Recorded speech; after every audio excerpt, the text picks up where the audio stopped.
You know, getting a bee colony through those first tough days of spring, that is a huge challenge. So today, we're going to dig into the wisdom of a real pro, beekeeper Doug McRory, to see exactly how he pulls it off.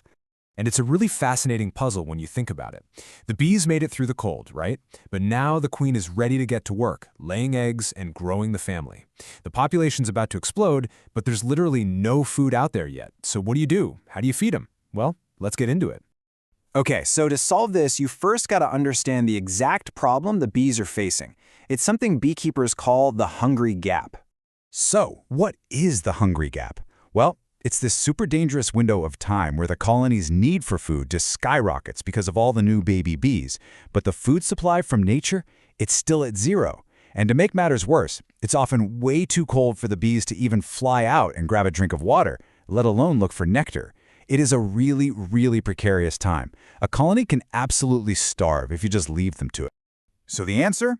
It's so simple, it's brilliant. Sugar syrup. But hold on, because this is way more than just giving them a sugar rush. This stuff is a powerful tool that actually mimics nature and jumpstarts the entire hive. And this is where it gets really cool. The syrup works on a few different levels. First, it's like a signal to the queen. She thinks a natural honey flow has started, and that's her cue to start laying eggs like crazy. Second, as the bees start processing the syrup, they're basically concentrating it, and in doing so, they release water vapor. And this leads to the third, and maybe most brilliant part. All that moisture creates this perfect, humid little microclimate inside the hive. It's basically a nursery for the larvae. Without that humidity, they could just dry out. So it's not just food, it's a whole life support system. Okay, that's great for one hive, but what if you're managing dozens or even hundreds of hives? How do you do that?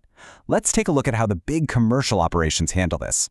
For the pros, it's all about efficiency and cost, and their go-to method is called barrel feeding. It's exactly what it sounds like, and it's all about thinking big. This method really takes some serious planning ahead. What they do is leave these big barrels full of syrup out in their bee yards way back in the fall. Then, come March, all they have to do is open them up. They toss in some straw so the bees have something to land on and don't drown, super important, and they just tilt the lid so the rain doesn't get in or water down the syrup. Then, a little dab of syrup on the edge, and boom, the dinner bell has been rung. And here is a classic piece of real-world advice from Doug McRory himself. It's a bit grim, but totally practical. You have to remember that you're out there in the real world. A cow's stomach just can't handle that much sugar, so yeah, you got to protect your investment, both your bees and any curious cows nearby. Good to know. Okay, but what if you're not running a massive operation? What if you're a backyard beekeeper? Well, for you, the approach is going to be a bit more personal. Yeah, when you only have a few hives, you can ditch that one-size-fits-all barrel approach and use feeders made for individual colonies. And this is a huge advantage because you can give each hive exactly what it needs. You know, one might be booming, another might be a little weak. This lets you customize your care. So, for hobbyists, it really boils down to two main types of feeders. Each one's got its ups and downs. Let's get into it. All right, first up, hive top feeders. Now these things are just clever. They actually use the bees' own biology against the cold. See, they sit right on top of the brood chamber. That's the hive's nursery. So the heat rising up from the colony actually warms the syrup. And that is absolutely key because if it gets below about 10 degrees Celsius, bees can get immobilized. Warm syrup means they can eat even when it's chilly out. Then you've got your Boardman and frame feeders. And look, they're super simple to use. One is just a jar at the entrance, the other slots right into the hive like a picture frame. Easy peasy. But, and this is a big but, their capacity is tiny. If you really want to get that queen laying and make a real difference, you have to be out there refilling them all the time. And frankly, who has time for that? Okay, let's talk about worst-case scenarios. Sometimes things just go wrong, and you find a colony that is literally on the brink of starving. When that happens, you have to switch to emergency mode. Now, it is so important to get this. These are not your go-to feeding methods. These are, as McRory puts it, your break glass in case of emergency options when a whole colony is about to collapse. So the main emergency rations are things like solid candy boards or even just dry sugar poured onto the hive. And sure, they can provide just enough calories to pull a colony back from the brink. But they have one huge fatal flaw: no water. This means the bees have to fly out of the hive to find water on their own just so they can eat the sugar.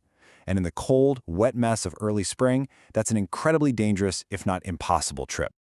So, after going through all these standard options, McRory shares his own personal favorite, a custom-built solution that kind of takes the best of everything. He actually built his own tool for this, a sugar syrup sprayer. And no, you can't just go buy this at the store. It's a totally custom rig he made for one specific purpose, to spray liquid food right into the cells of the honeycomb.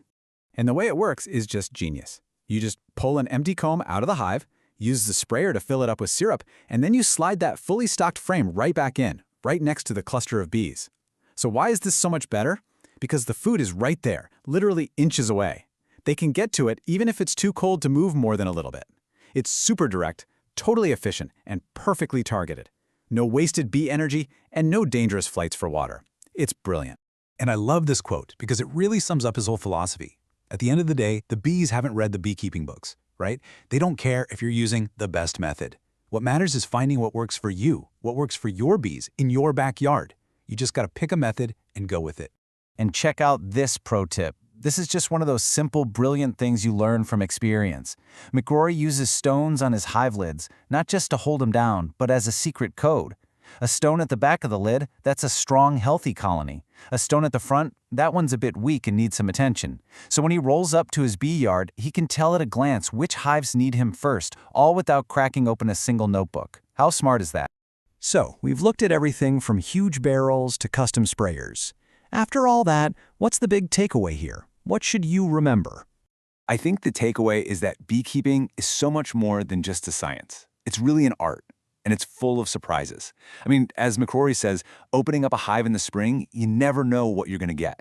It can be like Christmas morning. And that feeling, that sense of wonder and discovery, that's what it's all about.